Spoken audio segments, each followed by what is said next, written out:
Assalamualaikum warahmatullahi wabarakatuh. Selamat datang kembali di podcast SMA Al-Muttaqin bersama saya Fitri Nurmila. Dan pada saat ini di depan saya sudah hadir Bapak Ikmal sebagai guru PAI di SMA Al-Muttaqin. Dan pada kesempatan kali ini Bapak Ikmal akan memberikan materi mengenai apa, Pak? Tentang bab tayamum. Iya. Ini bagian dari bersuci ya, bersuci karena ini terutama bagi kita kan dalam melaksanakan hal ibadah, terutama melaksanakan sholat gitu kan ya, ada salah satu di antara syarat sah sholat itu kan harus bersuci dalam artian berwudu. Nah, cuman kita sekarang mungkin dalam kondisi tertentu ya, kalau kita mungkin sudah wudu sudah biasa ya, sudah lumrah dan bisa melaksanakannya. Nah, mungkin yang akan saya bahas pada kesempatan ini adalah bab tayamumnya. Kadang-kadang ada orang yang masih merasa belum paham ya berkenaan dengan bab tayamum, seperti apa teknis kaifiyahnya gitu kan ya. Kemudian dalam kondisi apa boleh melaksanakan tayamum ya, terutama dalam bab kaifiyah dulu lah kita akan bahas. Oke. Ya Pak, tadi berkaitan dengan teknisnya ya Pak, teknis tayamum. Mungkin sekarang bisa Bapak jelaskan teknis mulai dari niat mungkin apa sampai akhir proses teknis tayamum itu sendiri bagaimana Pak? Baik, bismillahirrahmanirrahim. Terima kasih Bu Fitri ya yang telah memberikan kesempatan bagi saya dalam hal ini untuk menyampaikan materi berkaitan dengan bab tayamum, yang mana mungkin saya akan mengambil dari hadis ya, dari kitab rujukan yaitu Hadis Rasul. Ini berkaitan dengan amalan atau perbuatan yang dilakukan oleh Rasulullah SAW yang mesti kita ikuti gitu kan ya. Di sini dalam kitab Hadis Rasul berkaitan dengan bab tayamum ini keterangannya ini sebagai cerita gitu kan ya. Karena ya tayamamu, keadaan beliau artinya Rasulullah SAW ketika melaksanakan tayamum ya, dalam hal teknisnya bidor batin wahidatin ya, dengan satu kali tepukan ya, menepukan telapak tangan ini dengan isyarat ya, tidak mesti kita harus keras-keras menepukannya ya, dengan isyarat menepukan ke boleh ke tanah ataupun boleh ke tempat yang intinya tempat yang ada debu lah, debu yang suci gitu kan.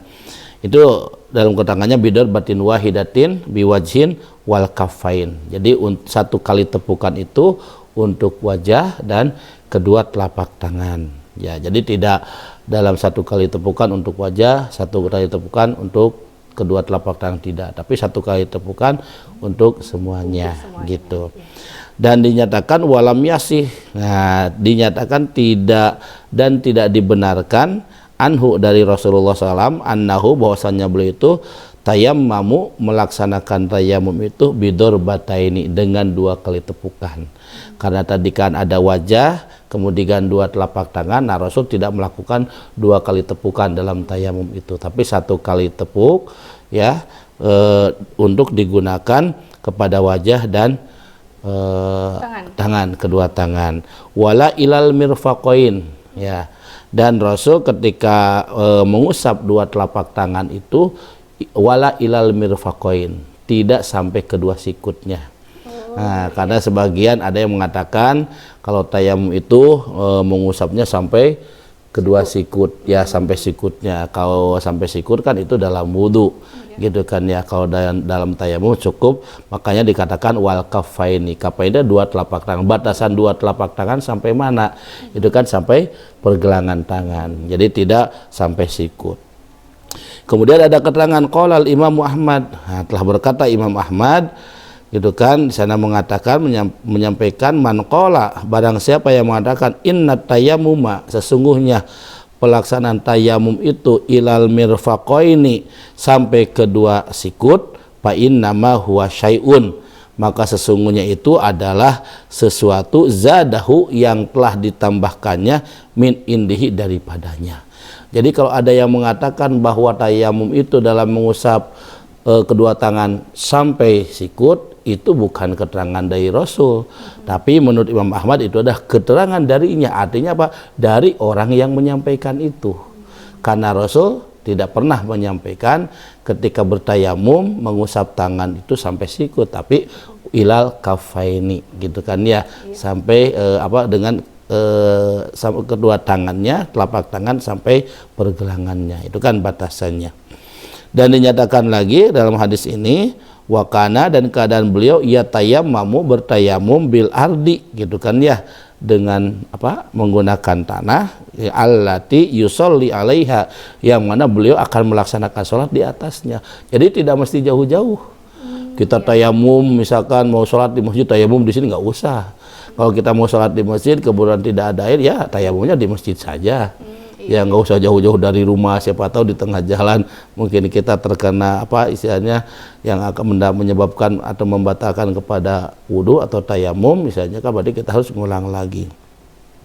Nah, ini yang dilakukannya oleh Rasul apa? Yaitu turoban, diantaranya adalah tanah. Tanah ini tidak seperti yang dinyatakan oleh yang lain. Kalau untuk tayamum itu tanyanya harus sampai digali sehasta ya, sesikut, enggak seperti itu. Tapi cukup debu-debu yang menempel di dinding atau kaca atau tembok dan lain sebagainya, itu juga bisa dinyatakan sebagai debu yang suci, yang bersih. Ya, itu kan di atas tanah, kanat aw sabkhotan, atau keadaannya di atas hamparan. Nah, sajadah yang akan kita pakai boleh kita menepukan di atas sajadah, aurumalan, atau di atas, kalau Rasul dulu ada istilah pelapah kurma gitu kan ya, artinya pelapah kurma yang jatuh boleh itu juga dijadikan sebagai tempat untuk menepukan tangannya gitu kan, untuk bertayamum. Jadi ada beberapa ini juga ya Pak, debu yang suci itu seperti yang Bapak sebutkan tadi, tidak perlu tanah yang digali, tapi debu-debu yang menempel di dinding itu juga bisa termasuk ke dalam debu suci. Debu yang suci. Ya, kalau apakah ada yang kebalikannya nih Pak, yang tidak boleh dipergunakan untuk tayamum nih, debu yang bagaimana nih Pak? Iya. Kalau secara logika kan artinya kalau misalkan tanah yang setelah menggali dalam 50 cm atau 1 sikut gitu kan, malah justru dalamnya nambah kotor. Jadi debunya itu juga tidak mesti harus kita menyeret debu itu, cukup dengan menepukan saja. Jadi tidak menyeret di gini, kalau misalkan ada di papan tulis kita menyeret dari papan tulis kan nambah kotor. Cukup menepukan saja. Itu kan hanya sebagai isyarat. Ya, jadi tidak mesti kita betul-betul terlihat debunya, enggak juga gitu kan ya. Di kendaraan pun juga sama. Kita cukup dengan menepukan telapak tangan kita ke penyandar ya, ke jok, sandaran jok, cukup itu juga, atau ke kaca dan sebagainya lah. Itu tidak mesti harus ke ke alas yang ada di bawah. Kalau di kendaraan yang suka diinjak-injak itu kan itu malah nambah kotor. Nah, itu yang dilakukan ya. Dan di sini dalam keterangannya wasoha, dan disahkan ya, disohihkan, dibenarkan daripadanya annahu, bahwasanya dia qala menyatakan, hai suma adrokta rojulan min ummati as-salat fa indahu masjiduhu wa tuhuruhu. Jadi di mana saja kamu mendapatkan seorang laki-laki gitu, artinya umat Rasul, min ummati ya, seorang laki-laki dari umatku, kata Rasul, kemudian dia melaksanakan sholat, fa indahu masjiduhu wa tuhuruhu, maka baginya di sana adalah masjid, tempat sujudnya, wa tuhuruhu, dan tempat sucinya, artinya tempat mensucikan, artinya tidak mesti jauh. Jadi dimanapun kita akan melaksanakan sholat ya, misalkan di masjid, maka di sana tempat untuk bersucinya juga sudah ada, meskipun tidak ada air. Tayamum juga bisa dilakukan di sana. Nah, ini yang dinyatakan oleh Rasul. Dan walam yatayamamu, dan tidak dinyatakan bertayamum likulli sholatin, bagi orang yang akan melaksanakan sholat, wa ya'muru, dan memerintahkan bidzalika, dengan hal itu. Tetapi di sini keterangannya atlaku, beliau artinya di sini menanggalkan ya, menanggalkan artinya menolak, wajah dan menjadikannya iman, berdiri maqamal wudu, di tempat wudu. Jadi dalam hal ini ketika melaksanakan untuk bersuci, artinya bertayamum ya, ada di lingkungan tempat sholatnya gitu. Jadi sebetulnya kalau misalkan untuk melaksanakan sholat itu ya dengan bertayamum sungguh lebih mudah. Soalnya saya pernah kalau ketika bepergian naik kendaraan di bis, kemudian datang waktu sholat, kadang-kadang ketika ada yang di samping, Pak maaf saya mau sholat ya, kemudian melaksanakan tayamum, dan saya pernah mengajak, yuk Pak kita sholat berjamaah. Di mana? Ya di sini di Jog saja. Ya mungkin karena belum terbiasa, malah apa jawabannya? Ah nanti saya mah di tempat kalau sudah sampai, gitu kan, maksudnya daripada saya sholat tidak khusyuk, ya lebih baik tidak sholat, kan jadi salah pengertian. Ya jadi bukan berarti daripada tidak sah sholat lebih baik, daripada tidak sah sholatnya lebih baik tidak sah, kan salah. Jadi wudhu tayamum ini sebetulnya bukan berarti melaksanakan sholat menjadi tidak sah, justru adalah rukhsah, keringanan, ya kan. Dalam pemahaman tayamum itu kan dibolehkannya tayamum kan wa in kuntum mardo au ala safarin au jaa ahadum minkum minal ghaid falam tajidu ma'an fatayammamu. Jadi ketika sakit, sedang safar atau bepergian, atau ketika telah buang air atau telah bersuci kemudian tidak ada air, ya maka boleh untuk bertayamum gitu. Oke Pak, apakah tayamum sama halnya dengan berwudu? Di wudu kan ada beberapa hal yang bisa membatalkan wudu. Nah, apakah di tayamum juga sama? Iya, dalam hal membatalkan, ya ketika tayamum sama seperti dalam membatalkan wudu, gitu kan ya. Misalkan ketika buang keluar air, keluar angin, yang jelas buang air, ya jelas itu kan, buang air kecil, buang air besar, ini ketika keluar angin pun sama, itu membatalkan terhadap tayamum. Bagaimana? Ya kita tinggal mengulang lagi tayamumnya, tidak sulit. Nah inilah ya yang mesti artinya kita ikuti terhadap yang pernah dilakukan oleh Rasulullah SAW. Nah Pak, kalau dalam tayamum itu apa ada yang bisa mengakibatkan tayamum itu tidak sah? Misalkan Pak, misalkan kalau di wudu mah misalkan airnya itu tidak sampai ke sikut, itu maka tidak sah. Nah, apakah di tayamum ada hal-hal yang sama seperti itu atau bagaimana? Kalau di tayamum sebetulnya ringan ya.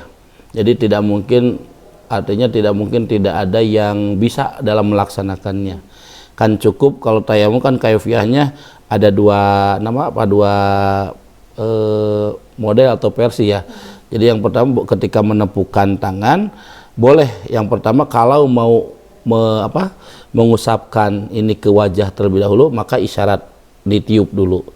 Isyarat tangannya nggak mesti harus tiup seperti meniup betul-betul untuk menghilangkan debu, tapi cukup dengan isyarat meniupkan debu seperti itu, kemudian diusapkan ke wajah, ya seperti wudhu diusap-usap gitu kan. Jadi bukan hanya depan saja, tapi diusap pinggir dan sebagainya gitu kan. Setelah itu baru ke telapak tangan. Jadi punggung tangan yang kanan diusap dengan tangan yang kiri, dan punggung yang kiri diusap dengan tangan yang kanan. Itu cukup.